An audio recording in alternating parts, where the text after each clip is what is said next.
This is a re-upload of the Denver Broncos draft video. I won't get into why I had to re-upload it and take down the other one. I fixed some issues. They are fixed. I might get into that later, but please rewatch this video. It had 25,000 views, the original. All wiped away. Just wiped like they never even happened. So you can put it on mute. Just let it play while you do something else. The view, I appreciate. Enjoy. Welcome to That's Good Broncos, the draft spectacular. I'm Brandon, the butt master Perna, and yes, the Broncos selected tight end Jake Butt with the first pick in the 5th round of the draft. Jake Butt was obviously in my top 10 named NFL players video, and yes, let's just get the word play out of the way. The butt play, if you will, because we are all adult children. We might hear things like this in a game. Boy, that butt runs. Simeon connects deep in the butt for a touchdown. Butt is open. Butt is wide open. Butt's getting really loose out there. Butt split the seam. Cox could not cover Butt. Jake's butt perished Cox. What a punishing blow by Butt. Butt hurt that defender. Butt opens a hole for Anderson. Butt slipped in the mud. Butt is getting cheeky out there. Another flag for butt holding. Butt has been anal about learning the playbook. Butt burned Dix for the score. Haha, Clinton Dix gave up 6 to Butt. Butt fucker. Well, that probably won't be said. Butt got drilled. He reached around Butt for the score. You can't measure Butt's impact. Brown was all over Butt on that one. Butt really plugged up the line with that block. That Butt can take a pounding. Butt squatted on that route. Look at the load Butt can handle on the line. William Gay has never seen a butt that smooth. Butt squirted through a tiny hole in for the score. Butt is tonight's Gruden grinder. Butt was arrested for being in possession of crack. Butt is steaming after that penalty. That's one butt you can't cover. Butt exploded today. Butt is wide. Butt ran a rub route. Simeon zipped it into Butt. Simeon threw the heat into Butt. Butt has great hands. And of course, what a catch by Jake. Okay, I'm done. That's good sports.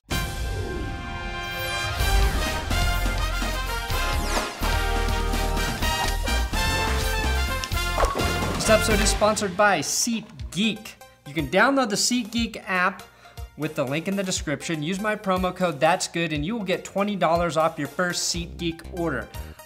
You can order Denver Broncos tickets, you can order tickets to concerts, to comedy shows, tickets to really anything except speeding tickets. You can't order those, I don't think. But I use SeatGeek because I like that they rate their ticket prices so you know whether or not you're getting a good deal. And you can preview the seat you're gonna buy. There's a photo so you can see what you're gonna see from that seat. Again, the promo code is ThatsGood, all one word, $20 of money back in your pocket. Okay, so here's the full list of the Broncos draft picks from the 2017 NFL Draft. Round 1, tackle, Garrett Bolles from Utah, who I really like. Round 2, Florida State defensive end DeMarcus Walker, who I really like.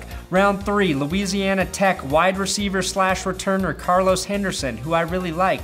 Round 3, corner from Lamar, not Lamar, Colorado, Brendan Langley, who I really like. Round 5, tight end Jake Butt from Michigan, who I really like. Round 5, Isaiah McKenzie, wide receiver, Georgia, who I really like.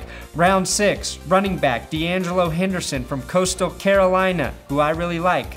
Round 7, Mr. Irrelevant, quarterback from Ole Miss, Chad Kelly, nephew of Jim Kelly. The guy's got injury problems and a ton of baggage, but this quarterback can fucking ball. Interesting, and maybe very smart pick, who I really like. These are the selections, and the Broncos also traded running back Capri Bibbs to the San Francisco 49ers during the draft. John Elway was asked why he traded away Bibbs. This is what he had to say. We used to be cool on the low, but Shorty gotta go, hey, Shorty gotta go. Shorty had to go, I guess. The Broncos pulled the Browns and gave Bibbs and a 5th rounder to John Lynch for a 4th round draft pick next year. So Denver gave away a player and a pick for 1 pick, which suggests to me they were mostly interested in getting rid of the $615,000 they owed Bibbs in 2017. The trades with Cleveland led to our favorite pick of Jake Butt. in the 5th round. Elway tweeted this after the pick. We were holding our breath these last few picks, hoping to get Michigan tight end Jake Butt. Who doesn't hold their breath around Butt? I'm sorry, I know I said I was done. The weird thing is Jake Butt was quoted by the Broncos on Twitter after he was drafted saying, "I almost lost my breath when the call finally came from Denver. It was a dream come true." So Elway is holding his breath. Jake is losing his breath. It sounds like everyone has fucking asthma. Jake from Michigan would have been an early round pick had he not tore his ACL in the Orange Bowl. This is a guy I think many people are high on, and even if he doesn't start day one as he continues to recover from his knee injury, I believe once healthy, Jake will be that big receiving tight end the Broncos need, especially in the red zone. Moving on to the number 1 pick, who I should have talked about first, but his name's not Butt, is Garrett Bolles. My gut reaction to that pick, when I heard it, being completely honest, was not good. I felt my stomach drop, like watching the end of nearly every episode of Game of Thrones. Now, I say that without really knowing anything about linemen in this draft. Yes, we've all heard it's a weak draft class on the O-line, but we also know drafting is a giant gamble, and I'm telling you, my gut just didn't like the pick, even though I have evaluated 0 linemen this year or any year ever. That's just 100% feeling, 0% brain, which is how most men have sex. I can't explain it. I hope I am wrong, but when Denver selected Bradley Roby, Shane Ray, and even Paxton Lynch, I felt much different. And honestly, I knew just as much about those guys as I do Bolles. Now, this is why I think it felt different, and it took me almost a full 24 hours to realize why. This draft, this first pick, is much more significant than any pick has been since the Broncos selected Von Miller. Peyton Manning made me comfortable in the draft. I knew Denver would be fine no matter who they drafted. Roby and Ray were both picks of great value, guys who fell. I wanted to feel like the Broncos got a deal again, but when you don't have Peyton Manning, when you're not coming off a Super Bowl victory, and the team missed the playoffs for the first time in a long time, that pick in the 1st round feels way more important than it probably is. If Bolles is a miss, but all those other picks this year are hits, it doesn't fucking matter. So my point is, don't overreact to the draft. It's all potential. All drafts are based on potential. The 2017 season for the Broncos is a bigger mystery than the upside down in Stranger Things. Quarterback is a question mark. The entire line, including Matt Paradis with his double hip surgery, is a question mark. Vance Joseph, huge question mark. Return specialist, question mark. Running backs because of CJ's health, question mark. And the rumors that John Elway may not have signed a new contract because he wants to run for political office, question mark. The state of the Broncos ownership with the Pat Bowlen situation, question mark.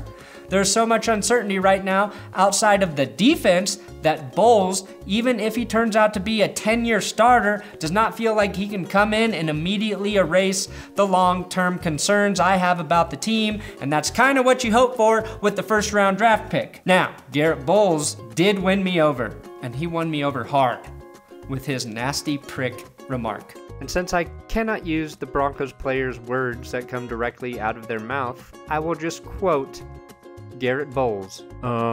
I'm just going to be that nasty prick that those guys like up front and just continue to move forward and knock dudes in the dirt. Prick is a word that does not get used nearly enough. With their 2nd pick, the Broncos selected a defensive end from Florida State, DeMarcus Walker. After 5 minutes of research, I learned a lot about DeMarcus Walker. Again, Elway is a fucking genius. Like Bolles and his baby on the stage rule, giving the Broncos the 2-for-1 deal that I mentioned in the 1st draft video, Denver got a BOGO with DeMarcus Walker, who will officially replace DeMarcus Ware and Vance Walker. 2 great defensive linemen with parts of his name together. That's what they call science. Walker is a very good pass rushing defensive end with 16 fucking sacks in 2016. And the good news is he can rush inside and outside, which when paired with, say, Shane Ray on the outside should make for a strong pass rush opposite of Von Miller and Derek Wolfe. He said he can play anywhere on the line in any technique and... I just love dominating. That's one thing I love to do, dominate. Just taking the will out of a man. I love to take the will out of a man. Which is terrible news for Will Parks. Or Parks. After DeMarcus Walker gets done with him. Broncos safety Parks tries to find his identity after DeMarcus Walker took away his will. Walker's best skills include watching TV, big surprise, his favorite show is football, and tearing Gators' heads off with his bare fucking hands. He's also a man of the people, and confidence will not be a problem as his Twitter handle is @livinglegend_44. By the way, Jake Butt's Twitter handle is jbooty_88. So yes, Butt does have a good sense of humor and he is going to be loved here in Denver. In the third round, Denver selected Carlos Henderson, a speedy receiver and returner. The most impressive stat about him is that he forced 48 missed tackles last season, which is almost twice as many as the next best receiver. He and Isaiah McKenzie will probably compete to be the kick returner. Henderson may have a better chance of becoming the third receiver in the lineup alongside DT and Emmanuel Sanders. The corner from Lamar, Brendan Langley, is more of a punt return specialist. He will get to learn behind the no-fly zone, but will probably compete immediately with McKenzie for that punt return spot. And the best part, the man most excited about Langley, McKenzie, Henderson, is special teams coach Brock Olivo. God, I hope he gets to speak about them soon in a press conference. My favorite selection was wide receiver Isaiah McKenzie from Georgia, who is exactly the same height as me. Oh, and the running back the Broncos took in the 6th round, D'Angelo Henderson, also the same height as me. The Broncos, the only NFL team, decided this is the good year to get smaller, and I love it. Like me, McKenzie is 5'7.5", and if you're under 5'10", then the ½ inch is important. He has a brother named Denzel, which is just a bonus. Denver now has 3 options in the return game from this draft alone, and McKenzie may be the most explosive with 6 returns that went for touchdowns in Georgia. Due to his size, McKenzie could be used like Darren Sproles or Danny Woodhead as a dangerous pass-catching back. And the running back selected late in the draft from Coastal Carolina, D'Angelo Henderson, he had a record of scoring a touchdown in, I think, 35 straight games. He's, again, about my size, but weighs 208 pounds, so he's like me, but 55 pounds heavier. And I bet he's being brought in to replace Capri Bibbs. But that's it for today. I'm not gonna get into the 7th round draft picks because, one, they don't fucking matter. Just kidding, Trevor Siemian. But actually, because this video's already long enough, I haven't done the research on them yet, and I want to enjoy my Saturday night. Maybe get drunk, smoke a little weed and a gas mask like Laramie Tunzel, or maybe think of more ways to use the word butt. Really going to work that butt tonight. Thanks for watching another episode of That's Good Sports. Subscribe here. You gotta freaking subscribe to this YouTube channel, and then please give me a follow on Twitter. I love to talk to you on Twitter. It is fun. It is fun. I believe the Broncos they are a superior team after this draft. I mostly believe that.